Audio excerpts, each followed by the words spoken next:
Na mi xeweta hi vito ra matimba ra Yesu Kreste wa Nazareta, ni ri karhi ni ku i madyambu lamanene eka prayer oven ya 2021. A mi nga tisoli eka siku ra namuntlha mi ri na mfundhisi Mashava MH. Hi lava ku ya twa rito ra Xikwembu eka tihosi to sungula chapter 18 verse number 30 hi fika na yona eka 34. Mi ta ya na yona amahlweni loko mi lava ku ya na yona amahlweni. Hosi a yi hi pfuni yi hi katekisa hi vito ra matimba ra Yesu Kreste. Ni lava ku ya chumayela ehansi ka nhlokomhaka leyi nge rhanga u pfuxa altari ya Xikwembu. Rhanga u pfuxa altari ya Xikwembu. Ku va swilo swi endla evuton'wini, ku va swilo swi tshamiseka evuton'wini, ku va u kota ku boxeketa evuton'wini, ku va u kota ku hlula evuton'wini, rhanga u pfuxa altari ya Xikwembu. Rhanga u pfuxa altari ya Xikwembu. Laha hi nga hlaya kona eka buku ya tihosi to sungula 18:30-34. Hi twa hi ta phikizano exikarhi ka lava a va gandzela Bali na lava a va gandzela Xikwembu. Eliya a humelela laha a ku ri na vaprofeta vo fika 450 va Bali na vaprofeta lavo tala va Ashera, lava a va yima na Bali, laha tiko se a ri dayivhetile, laha tiko se a ri yile eka swikwembu swa hava, a ku gandzeriwa swikwembu swa hava, a ku gandzeriwa swikwembu swa Bali, a ku gandzeriwa swikwembu swo vumbiwa, a ku gandzeriwa swikwembu swo vatliwa. Se tiko hinkwaro ri sungula ku kokeka, va sungula ku khongela swikwembu leswi. Eliya a humelela a ku eka vanhu lava a va ri kona, mi ta khwita ku ya fika rini hi milenge mimbirhi? Langani loko mi lava ku gandzela Xikwembu, gandzelani Xikwembu. Loko mi lava ku tirhela Bali, tirhelani Bali. Rito ra Xikwembu ri a nga hlamuriwanga hi munhu loko a vula mhaka yeleyo. Endzhaku ka nkarhi a ku eka vanhu lava a va ri kona, a hi endleni magandzelo, a hi endleni magandzelo ku va na tikuzi leti hi nga ta hisa magandzelo. N'wina va swikwembu swa Bali mi ta hisa magandzelo ma n'wina, na hina hi tshembaku Xikwembu xa le tilweni, hayi na mina ni ta hisa gandzelo haleno. Kambe magandzelo lawa ku nga vi na mechisi lowu nga ta lumeka magandzelo, ku nga lumeki munhu magandzelo lawa. Mi ta huwelela Xikwembu xa n'wina lexi mi xi khongelaka ku va xona xi mi niselaka ntilo, ku va xona xi lumekaka. Rito ra Xikwembu ri ku lunghisiwa tikuzi, na lava Bali va sungula ku lunghisa, va lunghisa lava swikwembu swa Bali. A ku rhangani mi lunghisa n'wina, sungulani mi lunghisa, mi khongela Xikwembu xa n'wina xi mi nisela ntilo.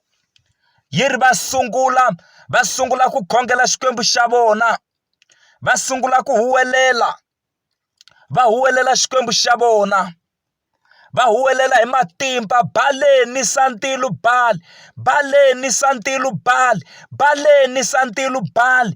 Kambe ntilo a wu nanga, a ku na ntilo wu nga na.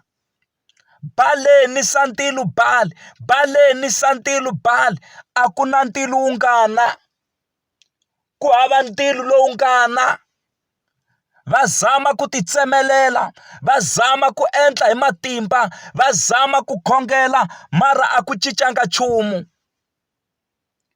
Va ku nisa ntilo Bali, nisa ntilo Bali, ku nga cinci nchumu. Yi ri va rhendzeleka na altari, va ri karhi va jikajika na yona, ku nga humeleli nchumu. Va zama ku titsemelela, va zama ku huma ngati, va zama ku cina, mara ku nga humeleli nchumu, ntilo wu nga ni. Dyambu ri ya ri ku ri famba, Eliya a ku kumbe xikwembu xa n'wina xi tlele, xi pfuxeni, kumbe xa ha vona van'wanyana. Hayi, xi huweleleni, xi ta humelela xi tata, mara ku nga humeleli nchumu. Baleni santilu Bali, baleni santilu Bali, mara Bali a nga chichi ndilo. A ku huwelelani swinene hi mhaka ya ku swa endleka xikwembu xa n'wina, Bali wa n'wina a ka a vona vanhu van'wanyana. Swa endleka hikuva u na vanhu vo tala. Huwelelani swinene, va zama ku huwelela hi matimba, a ku na Bali a nga ni sandilo. A ku na Bali a nga ni sandilo. Va zama hi matimba ku huwelela. Baleni santilu Bali, baleni santilu Bali, baleni santilu Bali, a ku na ntilo wu nga na. Va za va karhala hi nkarhi wa ndzhenga, hi nkarhi wa magandzelo ya xinakulobye, ku fika nkarhi Eliya a ku eka vona, se mi huwelerile, se i nkarhi wa ku mina ni tirha, se i nkarhi wa ku ni hisa gandzelo. A ku n'wina tshungu hinkwerhu tanani haleno, n'wina vanhu hinkwerhu tshinelani haleno. Va boheka ku tshinela ekusuhani va hlengeletana. Twanani mhaka leyi nga humelela laha hungu ra hina ri nga kona. Yi ri loko Eliya a va hlengeletile vanhu lava, xo sungula a sungula hi ku pfuxa altari ya hosi Xikwembu leyi a yi hirimuxiwile. A swi vona ku loko altari ya hosi Xikwembu yi nga pfuxiwangi a swi nga endli. Rhanga hi ku pfuxa altari ya hosi Xikwembu. Va ka hina altari ya hosi Xikwembu i timbilu ta hina. A hi pfuxeni timbilu ta hina, ti connecta eka ovhene leyi, ti connecta eka xikhongelo lexi, ti connecta na Xikwembu xa le matilweni. Hi ndlela yeleyo hi ta va hi pfuxe tialtari, hi ta kota ku connecta hi vulavula na Xikwembu xa hina. Swa kahle swi ya ku endlekeni, swa matimba swi ya ku humeleleni loko altari yi rhangi yi lunghisiwa ku sungula. Loko ni vulavula hi altari, ni vulavula hi mbilu ya wena makwerhu kwalano u nga kona. Mbilu ya wena a yi rivali maxangu, mbilu ya wena a yi rivali leswa swo disturb-a. Mbilu ya wena a yi focus-i eka prayer oven, yi focus-a eka xikhongelo, yi focus-a eka Xikwembu. Swa kahle swi ya ku endlekeni evuton'wini bya wena. Rhanga u lunghisa altari, rhanga u pfuxa altari ya hosi Xikwembu. Rito ra Xikwembu ri a pfuxa altari ya hosi Xikwembu, a teka maribye ya 12 hi ku ya hi tinyimba ta Israyele, a pfuxa altari ya hosi Xikwembu, a aka altari. Altari yi kondza yi hela, yi yima hi vunyuwana, a yi pfuxa hi vunyuwana. U swi vonile ku before hi pfuxa altari a swi nga endli swilo leswi, a swi nga koteki swilo leswi. Swi ta koteka ntsena loko altari ya Xikwembu yi pfuxiwile hi vunyuwana. Makwerhu wa mina, rhanga u pfuxa altari. Loko a hetile hi ndlela yeleyo, yi ri a cela goji la tlhelo ka altari, ku cheleteriwa mati makhuwana mambirhi. Loko va cheleterini, a tlhela a ku cheletelani mati man'wana. Va cheletela ku za ku va damu, mati ma tala. A ku cheletelani na gandzelo leri, cheletelani na mhamba leyi. Va cheletela henhla ka kuzi leyi a yi ri kona, na yona yi tsakama yi ku rhabyarhabya, na tihunyi ti tsakama ti ku rhabyarhabya. Swi tsakama swinene ku va na khivi ra mati la gandzelo a ri fanele ri endliwa kona. Loko se a hetile ku endla sweswo, u ri we Xikwembu xa le matilweni, ni huwelela eka wena ni sandilo. U kota ku komba na ntshungu lowu ku Xikwembu hi wena ntsena. Rito ra Xikwembu ri loko a heta ku huwelela ku na ntilo wu hisa magandzelo, wu hisa gandzelo, wu hisa na maribye, wu hisa na misava, wu hisa na mati lawaya hinkwawo lawa a ma ri kona. Vanhu va dzima mimombo ya vona ehansi, va khumbisa mimombo ya vona ehansi, va ku Hosi Xikwembu hi wena ntsena xa matimba, hi wena Jehovha lowa matimba. Vaprofeta va Bali hinkwavo va sungula ku khisametela hansi, a ku nga baleki na wun'we, ku nga tsutsumi na wun'we. Va tekiwa va yisiwa exikobyanini, hi laha va nga fika va dlayeriwa kona hinkwavo ka vona. A hlula vaprofeta va Bali, a hlula vaprofeta va Ashera. A ku gandzeriwa Xikwembu xa le matilweni ntsena, Xikwembu xa ku nisa ntilo. Vamakwerhu, mhaka leyi ni yi tisaka hileswaku loko u lava ku swi endla, loko u lava ku swi hatlisa swi endla, rhanga u pfuxa altari, rhanga u pfuxa altari ya Hosi Xikwembu, rhanga u yimisa altari ya Hosi Xikwembu leyi a yi mbindzimuxiwile hi tiprobleme, leyi a yi mbindzimuxiwile hi ku tikeriwa, leyi a yi mbindzimuxiwile hi swiyimo, leyi a yi mbindzimuxiwile hi swo tala kwala rixakeni na ku hetiwa matimba. Altari a yi mbindzimuxiwile, rhanga u pfuxa altari ya Hosi Xikwembu, swi ta endla. Pfuxa altari makwerhu wa mina. Loko se altari ya Hosi Xikwembu yi pfuxiwile yi suka yi yima, na lava khongelaku Bali na lava khongelaku Ashera, lava swikwembu leswin'wanyana va ta kota ku vona matimba ya Hosi Xikwembu, ku Xikwembu a xi tsandzeki. Rhanga u pfuxa altari makwerhu wa mina, kwalano u nga kona swi ta endla hi matimba ya Malokwetsima. Pfuxa altari eka madyambu lawa, pfuxa altari ya Hosi Xikwembu. Mbilu ya wena a yi pfuxeleleki, mbilu ya wena a yi connect na Xikwembu, mbilu ya wena a yi connect hi matimba. Tinhlamulo ti va kona leti sukaka etilweni. Rhanga u pfuxa altari makwerhu wa mina, rhanga u pfuxa altari hi matimba ya Malokwetsima. Hi kona eka madyambu lawa, eka prayer oven, hi ri hi pfuxa altari ya Hosi Xikwembu. Swa kahle evuton'wini bya hina swa endleka ku gandzeriwa Xikwembu xa le matilweni ntsena, Xikwembu xa ku nisa ntilo, Xikwembu xa ku nisa ntilo. A wu ne ntilo, wu hisa leswi nga lavekiki, a wu ne ntilo, wu dya leswi nga lavekiki, a wu ne ntilo. Our God is a consuming fire. Swa kahle swa endleka, swa kahle swa endleka. Sorry.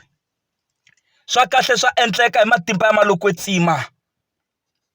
Ntilwana i Xikwembu xa ku nisa ntilo, i Xikwembu xa ku hlamula hi ntilo, i Xikwembu xa matimba.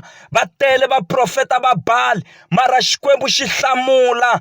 A swi tekangi na nkarhi lowo tala, mara va huwelerile siku hinkwaro, va titsemelela, va vumpuluka, va cinacina, va jikajika na altari, mara ku nga humeleli nchumu, ku nga cinci nchumu. Mara moni ku eka n'wina, loko se hi pfuxe altari ya Hosi Xikwembu, ku ya cinca swin'wana evuton'wini bya hina, ku ya cinca nchumu evuton'wini bya hina.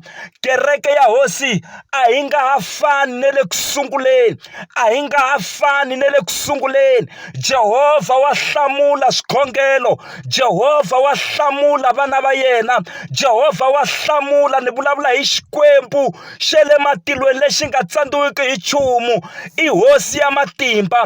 Loko hi lava ku tiko ra hina ri hanya, ri tlhela ri tshamiseka, ri vuyela ematshan'wini, a hi rhangeni hi pfuxa altari ya Hosi Xikwembu.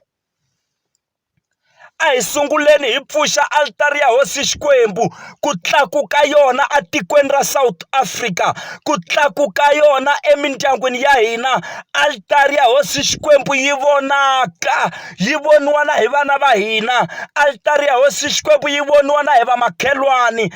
Altari ya Hosi Xikwembu yi voniwa na hi tiko. Hey, swi ta endla. A hi rhangeni hi pfuxa altari ya Hosi Xikwembu. Ku na altari leyi nga mbindzimuxiwa hi swilo swa ku hambanahambana. Kereke yi za yi luza balance, yi nga ha swi tivi ku yi khongela yini, mara ni ri eka n'wina, mina na n'wina a hi lose balance, a hi lose balance, a hi lose balance. Hi tiva loyi hi khongelaka yena. Loko hi nghenile ka ovhene, hlayo leyi hi nga nghena hi yona, hi yimela na lava nga tsandzeka lava hi khongelaka na vona, hi yimela na vamakwerhu wa hina lava va nga tsandzeka ku nghena aka xikhongelo lexi, hi yimela na rixaka ra hina, hi yimela na tiko ra hina, hi pfuxa altari ya Hosi Xikwembu swi kota ku endla. Hosi a yi ku pfuni yi ku katekisa makwerhu kwana u nga kona. Rhanga u pfuxa altari ya Hosi Xikwembu, sungula hi ku pfuxa altari ya Hosi Xikwembu swi kota ku endla evuton'wini. Hosi a yi mi pfuni yi mi katekisa, ma horisiwa, ma boxeketa, ma humelela, swi mi fambela kahle, ku tlakuka altari ya Hosi Xikwembu, ku vonaka altari ya Hosi Xikwembu a kaya, a tikweni, a tirhweni, a xikolweni, laha hi fambaka kona ku vonaka altari ya Hosi Xikwembu hi matimba ya Malokwetsimu. Jehovha a nga hi khomisi hi tingana, a nga hi khomisi tingana, swa kahle swa endleka. A hi rhangeni hi pfuxa altari ya Hosi Xikwembu. Vusiku bya namuntlha a ku vi vusiku bya ku aka altari hi vuntshwa, a ku vi vusiku bya ku pfuxa altari ya Hosi Xikwembu. Tialtari, timbilu ta hina ti fanele ti connecta na Xikwembu ku tlula na le ku sunguleni. Hi matimba ya Malokwetsimu ni lava ku eka xikhongelo lexi hi connecta na tilo, hi connecta na Jehovha, hi connecta na Yesu wa hina, hi connecta na Xikwembu xa hina, hi twa Malokwetsimu wu fambafamba, hi twa Malokwetsimu wu hi khumba, swa kahle swi endleka hi matimba ya Malokwetsimu. A hi rhangeni hi pfuxa altari, swa kahle swi ya ku endlekeni. Ndilo wu tana, tinhlamulo ti tana, swa kahle swi ta endleka hi matimba ya Malokwetsimu. Katekani hi vito ra Yesu Kreste wa Nazareta, a mi ri na mfundhisi Mashava MH. Hosi a yi pfuni yi hi katekisa loko ha ya ku khongeleni ehansi ka rito leri, rhanga u pfuxa altari ya Hosi Xikwembu, swi ya ku endlekeni. God bless you so much in Jesus name, amen.